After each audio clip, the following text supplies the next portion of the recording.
जय माता दी, जय झूलेलाल। मैं नरेश माखीजा। आज मेरे भतीजे की शादी के उपलक्ष्य में राज माखीजा जी से मैंने माता की चौकी कराई थी।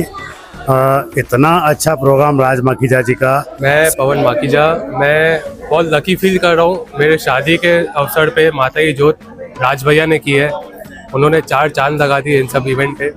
एकदम दिल से खाए, अपना फैमिली समझ के, अपना फैमिली मेंबर बन के गाया है। अॼु राज माखीजा द्वारा हिते प्रोग्राम थियो, जाम सुठो प्रोग्राम थियो माता जी जोत जो। और मां चाहींदुमि कि भाई तव्हां अॻियां बि राज माखीजा से थ्रू ही बुकिंग कराओ हिन प्रोग्राम जी, क्योंकि जाम सुठे सां प्रोग्राम कने। भैया की चौकी हमें बहुत अच्छी लगी और इन्हें जो नया कॉन्सेप्ट लेके आया था यूथ के लिए, वो काफी अच्छा था, काफी इमोशनल था मेरे दोस्तों के लिए। तो वो कॉन्सेप्ट मुझे बहुत अच्छा लगा। राज भाई की जो आज माता की चौकी थी, it was something like different and like जो लास्ट में उनका मैशअप था, लाइक माता का चौकी एंड लाइक जो उन्होंने मैशअप किया था वो something very amazing, like unique I would say. मैंने बहुत सारे अटेंड किए माता की चौकी, बट ऐसा मैशअप कहाँ पे देखा नहीं है। So it was amazing experience. Thank you. माता की चौकी राज माखीजा ने किया है, बहुत ही बढ़िया, बहुत ही अच्छा था। बहुत ही अच्छी आवाज़, बहुत ही अच्छे भजन, काफ़ी अच्छा लगा, बहुत अच्छा लगा। जय माता दी।